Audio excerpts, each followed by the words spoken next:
You've mentioned that serving your community means more to you than making money. I know a lot of people may say this. When I make apps and it makes a difference in my community, you can feel it. From your perspective, why do you think it's so important to take in all these other factors other than salary? One of my downfalls when I first started off was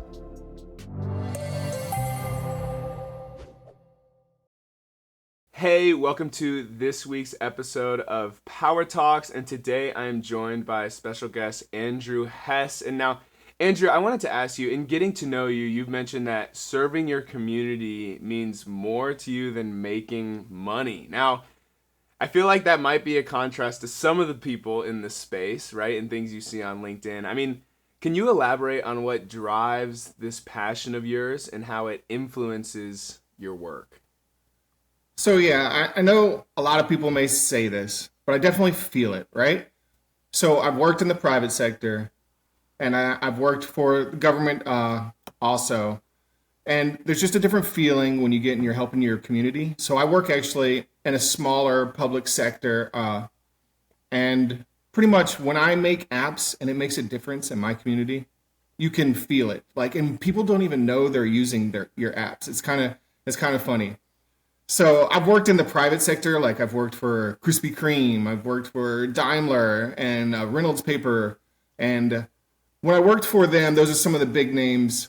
You know, you do work and you get paid good. Now I worked as a consultant, not directly for them.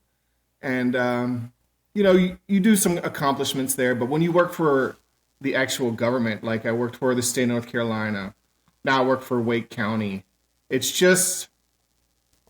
it just has a different feeling, and actually there's so much more caring about family, a work-life balance than maybe the private sector is. And so it's just a greater way to be. And when I create apps, and we'll get into that some more, some of the apps that I've created, and you see people using your apps and they don't even know, I think that's a great feeling. Yeah, so you've mentioned now a couple times this feels great. Yeah, Elaborate on that. What do you mean, like, it's a great feeling? Because I feel like I'm a listener. I'm like, I have a great feeling when I make apps in the private sector. What's this guy talking about? You know, and I don't want you to get you in hot water with any listeners. You know what I'm saying? But go ahead. Yeah, I know it seems like it's selfish. You know, you get that great feeling. It's not selfish. It's a great feeling of accomplishment. I've worked on apps that were for, the pandemic. I've worked on apps that help people get housing. I've worked on apps that help people in schools. And so when you make apps that actually make a difference in your community, and so I work for a county. And so this county, I think we're getting close to 1.5 million people in population. So a good portion and growing. And you see people who use your apps, like my parents use my apps, or some of my family use my apps. And I'm like, I created that, and when they use that and it actually makes a difference in their lives, it's a whole nother level than helping someone, migrate some data on the side for another company. I don't know how to explain it. It's not always about the money, right? Of course, you can go out and make more money with your time, but also you can work on yourself. And how about this? There's 1,000 ways to make money. There's a million different ways to make money. But when you're actually working at a job and making a difference in your community, there's not that many ways to do that. Yeah. And you may have just kind of answered this next question, but I also wanted to ask you, from your perspective, why is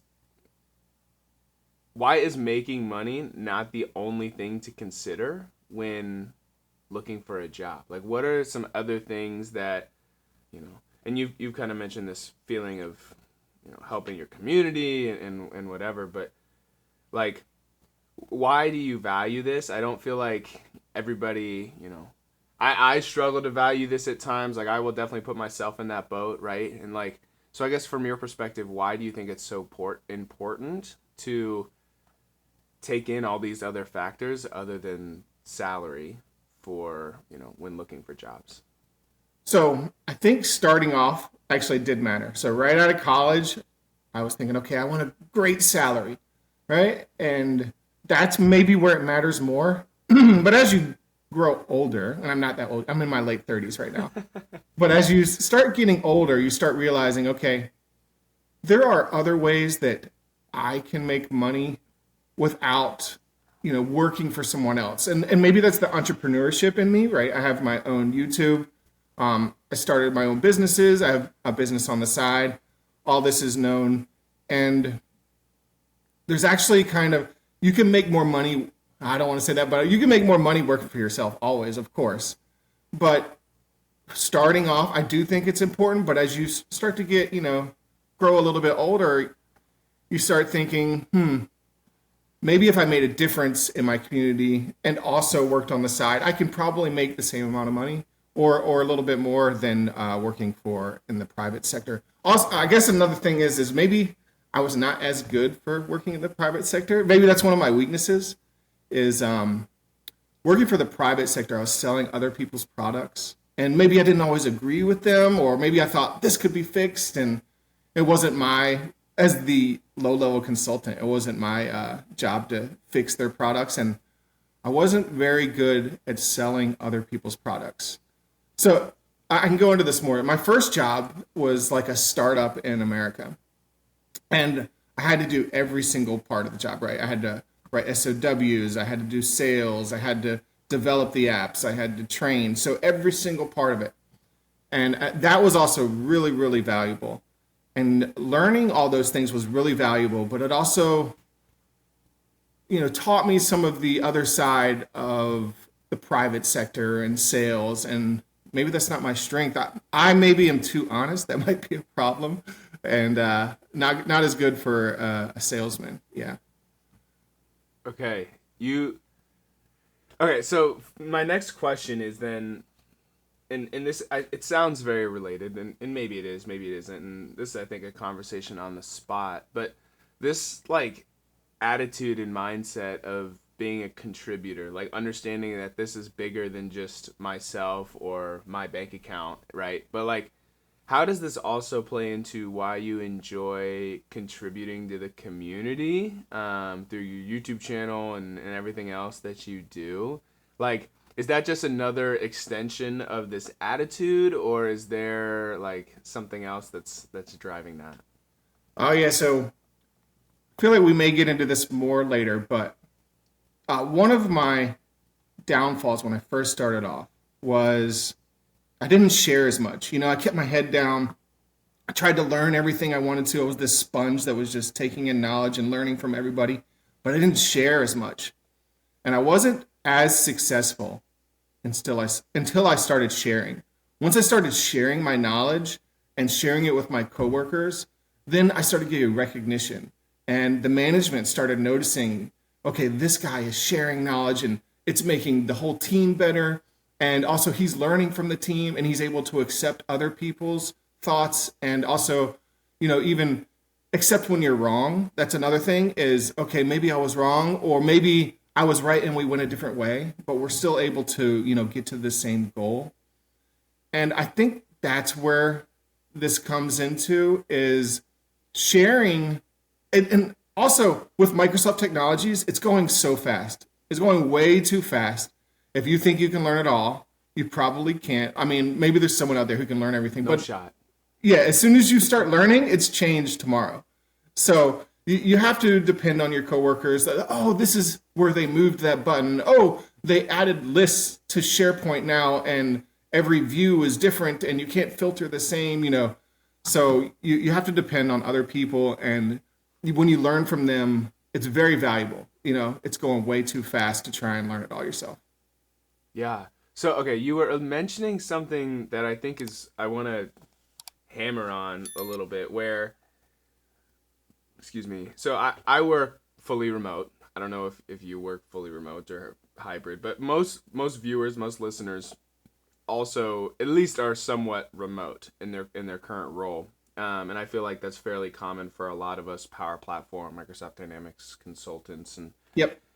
different things. And so I got some good advice where kind of what you were talking about of like you were a sponge, you were soaking this up, you were upskilling, you were learning all these things, you would become super valuable, but you didn't notice your, your the recognition that had or your career developing until you began sharing your knowledge. And I'm no expert, but I feel like part of that may be because when we're working remote, you kind of have to know how to balance like humbly bragging about yourself, because you're not I'm not in an office where, the boss is walking by and watching me work or watching me talk and hearing me talk to a client or hearing me on a call or us having a water station conversation about some project and how I did this or that or whatever. So you almost have to like when you're working remote, it can feel super weird. And believe me, it feels weird for me to accept compliments or brag about myself. I'm not Yeah. saying it's easy for me to do that, Yeah. but finding ways to talk about the things you did well or the things you learned, right? And so whether that's leading a lunch and learn session or whether that's getting a shout out on a community call or something or whatever, because I think that like you can be an outstanding consultant and nobody have any idea. You Yep. know what I mean? Oh yeah, Like for sure. Yeah. And it, and actually these are things that I learned working in the private sector. I would learn from my managers, right? A lot of them were super brilliant. I mean, just like these people just or at least I thought they were so super brilliant. And I saw where they were not growing. And then I also saw other consultants that maybe were newer and I saw where they were growing and how they were progressing. And a lot of times it was just sharing this knowledge and other people recognize that and you start building relationships, and relationships is very important at work, right? Especially remote, right? So I've always been remote since my first job. I've been remote 100%. I had an office at my current job for like a year or two, and then yeah, fully remote. It was nice to be able to eat lunch downtown. I mean, that was kind of the great thing. And talking with coworkers, it's where I met a lot of them. So it is harder to meet coworkers remotely, right? And so my only coworker is my wife. So that's my only main coworker is my wife. So I love it's it. much harder. And you touched on another thing, and that was community calls. So I give a community call every month, and we gather together. It's kind of grown organically. So I think it's up to about like 80 people now. And I feel like as I share, they start sharing. And then I start learning new things that they're doing. And it's that sharing that really matters. And you become a better consultant, a better worker when you share with others. Yeah. Yeah. And I also just feel like generally, people understand that like and hear a little bit more into what you're doing and how you're growing and the things you're providing. And you're right. I think that if your goal is to grow your career, it's a super beneficial. It's not easy, but it's a simple way to do that, is share what you know. So I think that's awesome. I don't know if you have anything else to add there, but I'd love to you mentioned transition the conversation a little bit. You mentioned that you're building these apps and you said two different national county awards for different power apps you developed. I mean, can you tell us more either about what these apps, maybe what they did, or even just like what you did to develop them? I'd love to just hear more. Maybe there's a story here, learn more about these apps and how Yeah. you're making a positive impact. So yeah, I guess so I've made lots of apps, but the past 2 years I've won awards for each one. So last year, 2023, I won an award, a NACo award for lease to home. And this app was for homelessness, people trying to get housing, and that was a big problem after the pandemic, right? Was housing. So housing became a little bit unaffordable, and this app allowed people to create relationships with the county and the housing providers, and you could join this program, I would say, and then they would give you incentives, and then we would have incentives to house people who couldn't afford housing. And so it was a totally internal app, right? It's not most all Power Apps are internal, but they had this forum where they could have the information filled out and they could store information about these people to provide homes. And I feel like that made a big difference. It saved. So instead of buying a product, I think buying a product was around 250,000 or more to have a solution developed. And this was a very custom solution. There was nothing out there on the market. And I believe we probably spent 3 to 4 months developing this in Power Apps, maybe a little bit more. And as I was developing this, I was teaching someone Power Apps as I did it. And that's really important. That's one thing that I learned is when you develop this and you teach someone else, one thing I love to do is finish it and hand it off to them, right? Have you ever been a consultant and people come back to you and you're like, I thought this project was over, you know? And so it's nice to teach them and then they take it, own it, and be able to make the changes, update it themselves. If you are thinking to yourself that you want to get into low-code development or learn about the Power Platform, then I want to personally invite you to sign up for this completely free self-paced course that is going to cover everything you need to know to begin low-code development today. Not too long ago, I was a complete beginner and I had no idea what I was doing. I didn't even know what the Power Platform was. But in just 2 years, I have gone from being an associate to a senior level consultant, and I can truly say that I love what I do. The content in this course is handpicked by me so you can understand the basics of the Power Platform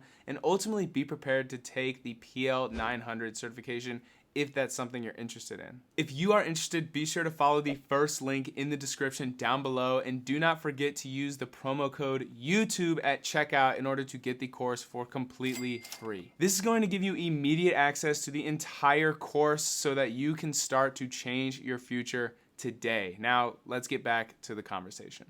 Definitely, that's super cool. It's funny you mentioned projects where customers kind of keep coming back. I mean, it's not unheard of for us to have like a hotline group chat or whatever we might call it, where it's kind of the whole delivery team on my side and the main product owners, whatever. And I was on a project where this project had concluded months before, but there were still questions from the client on like, hey, what about this? What about this? What about this? And eventually, the project manager was like, hey, you need to tell the client like, hey, Griffin's no longer on the project. All right, like for the last 3 months, he's been answering your questions out of his good heart. So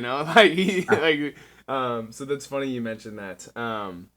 But no, I completely get that, and I know from a consultant, I appreciate being able to have a little bit of ownership and everything, because I mean, I love being a consultant, but I don't necessarily want to be a consultant forever. Just a worker bee building Power Apps or whatever. So having the opportunities to, whether it's present something or lead a discovery session or lead the demo of some functionality that we had built or and different things. So that's super cool that you mentioned that. I think that's, from a consultant's perspective, I think that's super enjoyable when you get opportunities like that to own something, Yeah. And we can go on to the second app too. Yeah. Because the second app had a huge impact also. So this was for schools, school nurses, in all of Wake County. And so this is over 200 plus schools, and they're all using my app. I can't really go into the details of what it does, but they're all using my app. And it's really awesome because every school where I live is using the Power App that we built. And it's just an incredible feeling. I don't know. Yeah. I feel like it means more when it's at home. Like, imagine if you built a Power App and it was used, somewhere far away, and I'm on the East Coast, maybe it was used on the West Coast or somewhere. But having it used locally, it's, once again, like I said, it's that feeling. It's a great feeling to know that. And there's things that I created like 5, 6, 7 years ago, and I'm like, you guys are still using that? I can't believe it. Like, and that's not just our apps. That's other applications that I've developed. Yeah. Yeah. That's so funny. I just thought of something.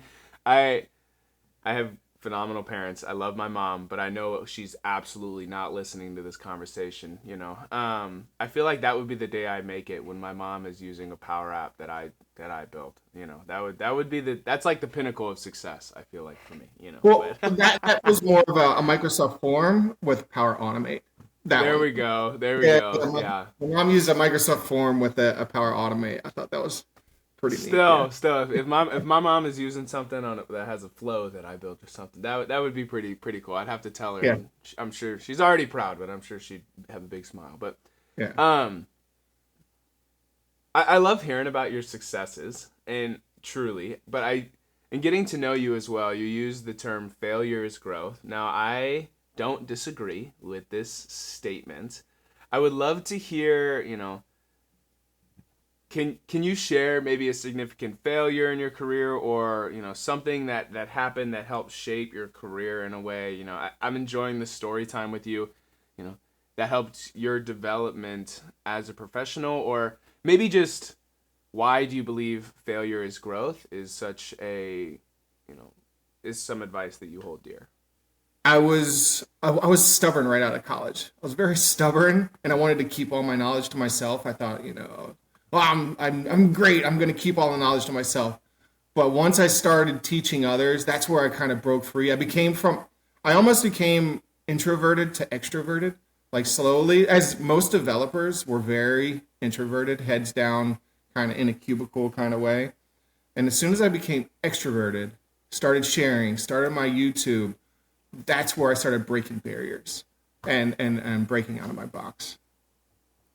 Yeah, and so there's another guest. We were having a conversation about growth mindsets. I don't know if you're familiar with growth and fixed mindsets, but it's essentially that, understanding that you can learn things, that you can grow, that, things, you have an internal locus of control, right? You don't just believe everything happens to you and it's like, well, life sucks. But no, like I have the ability to,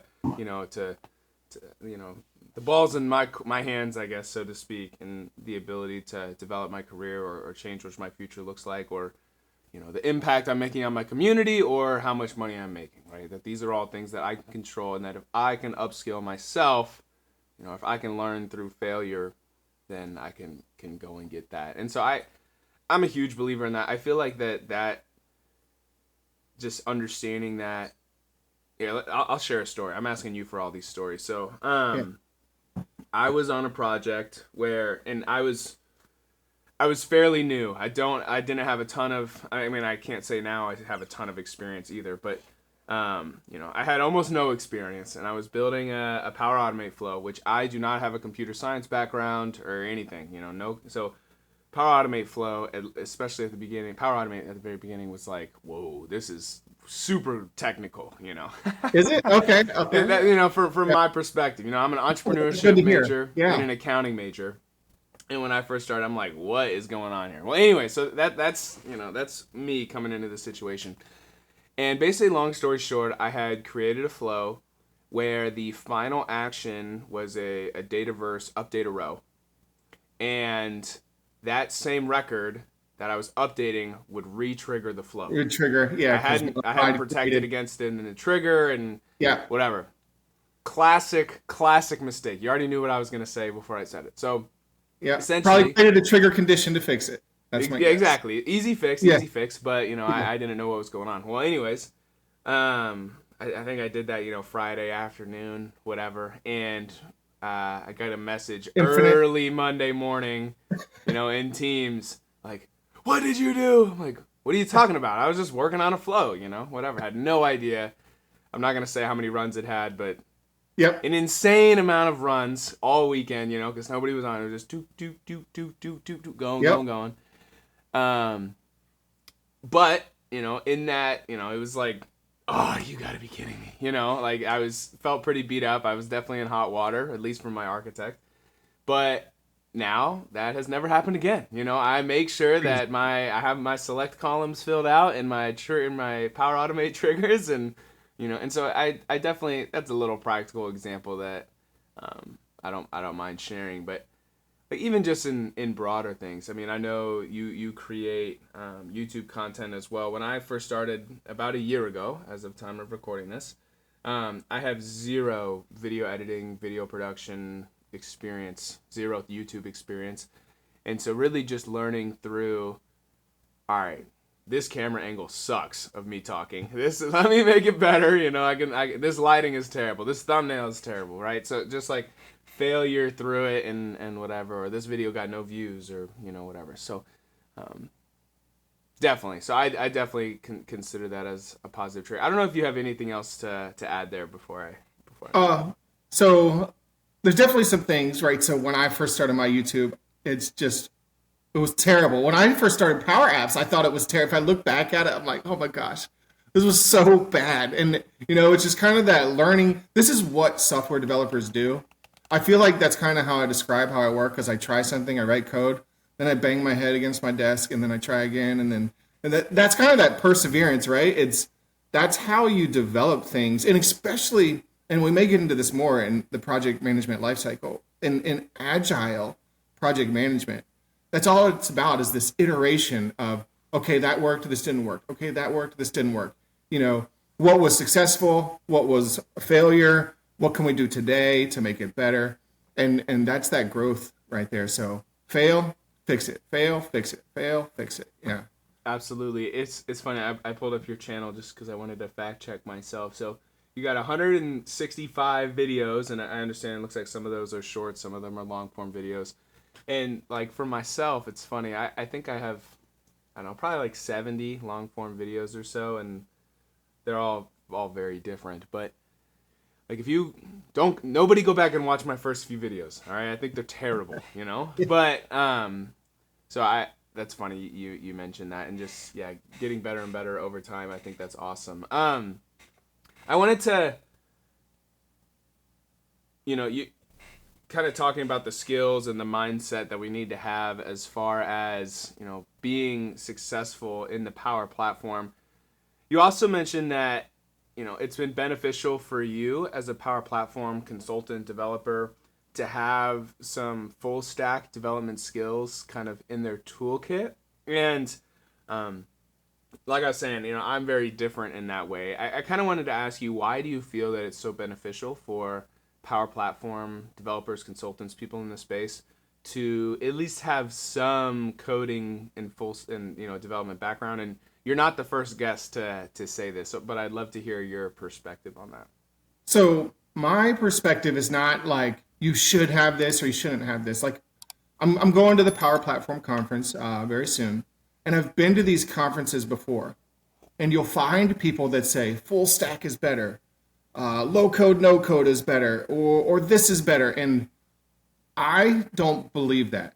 What I believe, and you said this, is it's a tool in your tool belt or your toolkit, and sometimes Power Apps is better. Sometimes full stack is better. And just knowing that doesn't mean you have to develop it, right? So maybe this app is better for Power Apps. This app is better for .NET or React, JavaScript, or, and that's how this should be. And knowing those toolkits is very powerful. Maybe this is not as good for Power Apps, but it would look great in Teams, or maybe this actually is a Microsoft flow. We can create this in 5 minutes with a Microsoft form and a flow, or maybe now you don't even have flows with forms, right? So there's actually a new forms button in SharePoint, and it just goes straight to SharePoint. So knowing when to use the right tool is very important. And this all comes from going to these conferences where people are very opinionated and they're biased about their tools because that's what they've learned and spent their whole life, right, learning. And you don't have to know how to use it. You just have to know when. I think that's very important. Yeah, so that last sentence you just said, knowing when to use it, not necessarily knowing how to use it. So I definitely still have an impactful, it's still impacting me. And, I think about it, a conversation I had with Sean Astrahan. He's another creator in the space and is great at what he does. And he was talking about that, like, if you want to be a great architect, you need to have a lot of breadth, like in your knowledge, but you don't, obviously it's great to have depth. You need to be able to, build an app and Power Apps and build a flow, whatever. But you don't necessarily need to have a ton of depth. You don't need to know the how. You just need to understand, okay, here's everything I know about this problem. What is the best possible solution? Understanding all of the toolkits. And so you're right in that if you don't have a broad toolkit, if you only look at problems through the lens of Power Apps, then you're at some point you're going to develop a less than ideal solution, 100%. And so he was almost talking about that. I don't remember if it's the thumbnail or the title, is something about your experience is hurting you, because a lot of times as people develop experience, and I've been on several projects now using Microsoft Dynamics Sales. And now that I have a fair amount of experience with sales, I can often look at solutions through the lens of, okay, how do we do this with sales? You know what I mean? Yep, Like, 100%. and so I think that's super interesting that you're mentioning that. You know what I And, mean? yeah, and I agree with what he said. Your experience is hurting you, right? So if someone comes to me and they're like, I want this, and you're like, well, you can do it with SharePoint and Power Apps. And that's because I'm very biased because I am comfortable there. And once again, comfortability, maybe I didn't mention this, comfortability is probably not a good thing because maybe there is a better solution that's going to be easier that you can present to the customer. So having that tool in your tool belt is much more powerful than knowing every little tiny thing on how to use that tool. Yeah. Because once again, sharing with your team, you can have a team that maybe already knows how to do that, and I do think that's very powerful. Yeah. And so correct me if I'm wrong, you have a little bit of a project management background as well, or at least some experience with project management. I mean, how has this experience impacted your approach to solution development? I think, and I gave someone some advice recently, and then they ended up getting hired. I think they got hired by Google. I was like, Slight mention, flex, little flex. yeah, well, yeah, Take he this advice if you want to work at Google. That's what Andrew just was said. very But smart, right? It's a very smart kid who's just out of college, and he's like, I can't find a job, right? It's very difficult right now in the job market, and I was like, look, just learn some project management. Tell them you understand how a project goes through the project life cycle. It's very important to be able to know the difference between waterfall and agile. It's very important to know that this is a milestone and this is a task, and you could do tasks in parallel or how to do a stand up. All of those values are much more important to employers than knowing everything on coding, right? I believe he had to go through like a coding test. I was like, your personality is much more important to them. They know you can learn. They already know you can learn. But do they know that you know how the project goes through? And I feel like tons of people talk about this, your emotions, your soft skills. Can you speak to the customer? Can you, those things are very important more than I know how to write JavaScript React. Yeah. absolutely. And I feel like, yeah, so it's funny. My younger brother doesn't do anything close to what we're doing. He's going through the process of becoming a certified firefighter, and like Awesome. the entire world, it's Yeah. Love it. jobs are tight right now. Well, anyways, and so he had landed an interview, and he's a couple years younger than me, so this would be like his first, I guess, real job. Yeah. And it's funny. My dad's like, go tell your brother some interview advice because he's not gonna want to hear it from me, whatever. I'm like, all right, all right. And so Yeah. I'm telling him, I'm just like, look, they have your resume, they have your diploma, they know that they know that you're smart, they know that you have the ability to learn, they know that you have, in your example, all the computer science knowledge that you need. Like, just show them who you are as a person. Like, be Exactly. yourself. Like, Yeah. obviously be professional, but find a way to make them smile, like make them enjoy having a positive conversation with you, let your personality shine through, because like that's, I feel like, what an interview really is. You know what I mean? I feel like Yeah. 85% of it is like, all right, could I find myself working with this person? Like, is this person an absolute Scrooge to work with, or is this person kind of fun and like wouldn't mind having this person on the team? And I to hammer on that, I feel like this is not a dig at anybody, but we've talked about it on the show that I feel like a lot of times people in this space or computer science people in general, a lot of times love computer science because you're able to, put your head down and work. And a lot of people are very introverted, kind of like you had mentioned earlier.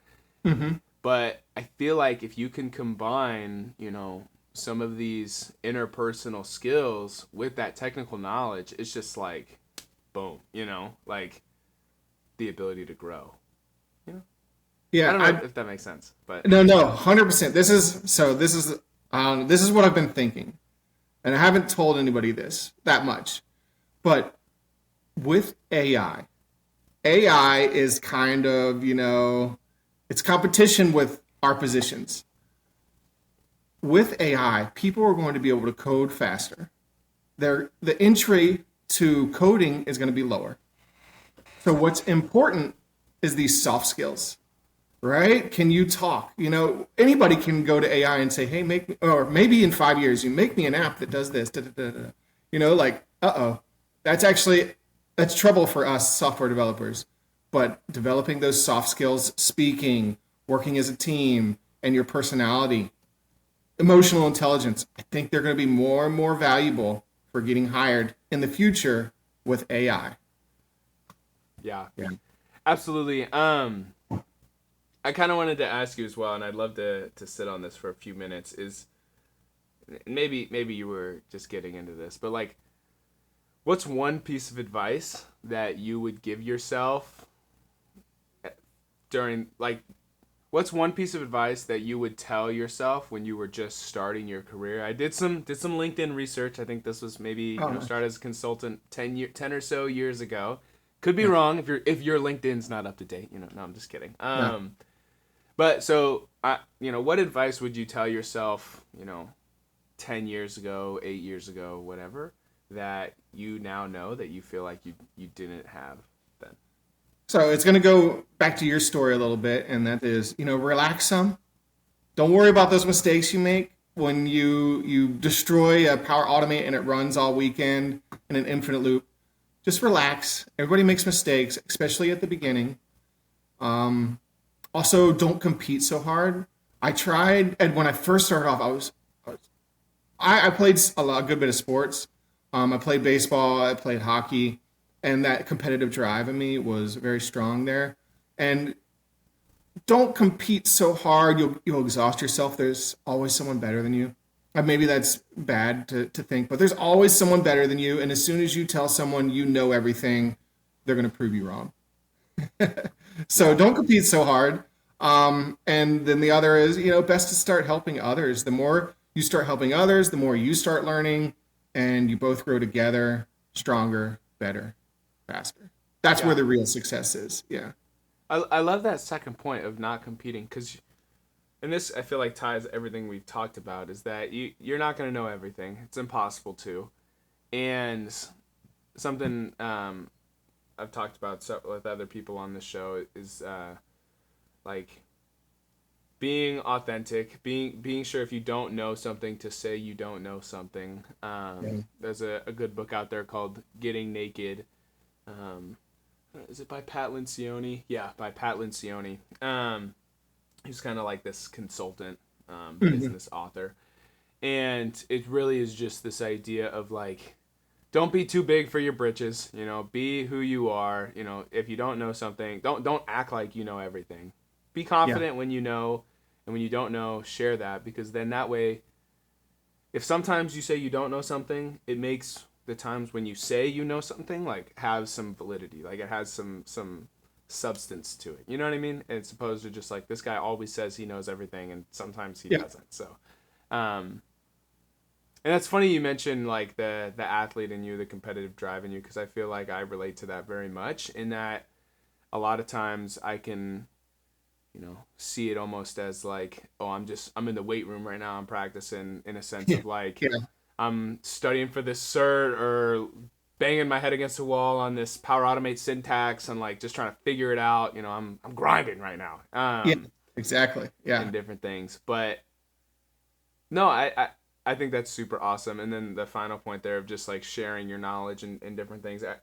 I definitely, it's funny. I think there's phenomenal contributors out there, literally countless MVPs and different things. But I also feel like when I was first learning about the Power Platform and, Googling stuff, whatever, I still somehow felt like there wasn't enough out there for me, or at least stuff that I couldn't learn from, or stuff that was too technical. I don't know what Azure is. I didn't know what, Fetch XML was. I didn't know any of this. But like speaking, there's always needs. If you feel like you could contribute, I let Andrew and I encourage you, if you're listening, like, what's it gonna hurt? Nobody's gonna make fun of your blog post or your YouTube video or your LinkedIn post. Just be bold and share that. Or if they do, don't worry about it. That's the other thing. If they do make fun of you, don't worry about it. That means you're actually growing. There. As my YouTube grows, there are some negative comments, and so you're gonna have those. Actually, let me just go into this real quick. In the YouTube, go ahead. You're good. In the YouTube algorithm, if you only have likes, this is very bad. Then they know you're not organic, right? So actually having some thumbs down is actually better for your channel, because then they think, maybe you're purchasing likes or doing something like that. So it's actually good to have negative feedback on your YouTube channel. That's funny. Yeah. 30 seconds here on this. I always say 30 seconds and then I take 2 minutes. But real quick. It's funny. I have as well gotten some amazing feedback and comments and people loving the content, especially these shows, which, humble brag, I guess, if you've enjoyed the show, like the video. All right. Nonetheless. Okay. But I remember I had made a couple Copilot videos several months ago, and this was just talking about not any specific Copilot, but just like generally using Copilot for work. And a couple comments, somebody was like, if you use Copilot, I pity you. Somebody had said like, oh yeah, if now instead of paying somebody and they support their family, I can just pay Microsoft $30 for a Copilot, whatever. And in my mind, I'm like, dude, if you can be replaced by M365, like, I'm sorry, I cannot help you. You know what I mean? Like, I don't feel bad for you. But anyway, so it's funny. You definitely face that, and I just imagine some old geezer sitting on his couch, oh, this Copilot's gonna ruin this generation. Back in my day, that's just what I imagine when I hear stuff like that. But maybe I'm wrong. Maybe it was you, Andrew. Yeah. Maybe you were. I compare Copilot to like when the calculator came out. Oh, you're never gonna know how to add anymore. And Copilot is like, well, you're never gonna have to write anymore. It's kind of like an analogy to when the calculator released. You're not gonna have a calculator in your pocket when you grow up. Maybe this is my age. You're not gonna have a calculator in your pocket when you grow up. Well, I do have a calculator in my pocket. It's on my phone, right. And so that's right. Or like encyclopedias before search engines. Oh yeah, or whatever, wow. Right? It's like, what, you still go to a library and look through for a piece of information that you need that's 8 years old? No, you Google it, whatever. All right. Nonetheless, I'd love to transition us to the after hours, happy hour segment of the show, wrap up the last couple minutes here, just getting to know you a little bit more and your personality. It's been great having you on, Andrew. I'd love to talk about, you have a passion for gardening. I think this is super cool. I am not a homeowner, but I know me and my wife would love to have a garden where we have everything we need to make some really good salsa. That's our dream one day. I mean, talk about your passion for gardening, maybe how it started or why you enjoy it so much. So it all started, like a lot of things in my life, actually, sadly, it's from the pandemic. And I was at home, and we couldn't just go to the grocery store. And, some things were scarce. So we started gardening. And without getting political, some of the food in America, is not as healthy as than if you garden yourself. Maybe they use pesticides or they, spray this on your food. And so gardening is way healthier. It's so great to actually go out and just be like, oh, I'm going to go pick some peppers and make a salsa because actually peppers do really good in this heat. And then tomatoes and squash and eggplant. Now, really, I didn't like this food as much, but as I've gotten older, I need to eat healthier instead of just going out and eating all that junk food I used to eat. And so gardening kind of took off. I've been doing it about 3 years now. So yeah, since about 2021, it's paying off. And at first, well, just like software development, at first I was not so good. Then the next year we got good. Then the next year we got even better. And so that growth, once again, that growth mindset is paying off. And now I think we had, maybe 200 tomatoes, and we had squash and eggplant, and we grew pumpkins, and and then you use the pumpkin for Halloween. I don't know. I had a ton of carrots this year, and it's just really neat to start cooking. And I enjoy cooking too, and to just go out and grab the vegetables out back, and then start cooking with them. The taste is way better. I know it sounds crazy, but the taste is way better. It's fresher. It's more healthy. The only benefit is the only downside is it takes some of your time. That's the only downside. You got time to garden. Yeah. Absolutely. I feel like there's something to be said about the simple things in life, and just like something so rudimentary as growing a garden. You know what I mean? Like in this world that we live in that's so like go, this, whatever, that no, I'm gonna go pick some carrots, Yeah. and cook them up, whatever. So I think that's super awesome. Like I said, I know one day we'd like to have, some tomatoes, some peppers, some cilantro, some, whatever. My parents as well have started a garden a year or so ago, and my dad works in agriculture, so he's like Awesome. he loves it. That's amazing. And everything. So, but no, that's awesome, Andrew. We are about at time. I wanted to thank you so much for being here. If people listened to this conversation and found it impactful and wanted to connect with you, what would be the best way to get in contact with you? I guess just give me a comment on YouTube. That's probably the best way to contact me. I kind of try and watch the comments on YouTube and respond to them. So you can like and subscribe to my channel. It is my name. It's just my name, Andrew Hess. So then you can get in contact with me. Yeah. I'll be sure to link your channel. I'll link your LinkedIn as well in the description down below. Again, thank you for being here. This conversation's been awesome. I've been loving hearing a little bit about your story and your side of the non-private side. I think I don't want to disrespect any guests, but you're definitely one of our first guests that, operate in that sector. So thank you for being here. Thank you, Griffin. I appreciate it. Absolutely. Thank you to you for sticking to end the video. My name is Griffin Lickfeld, the host of the Citizen Developer channel, and I'm excited to connect with you in the next one.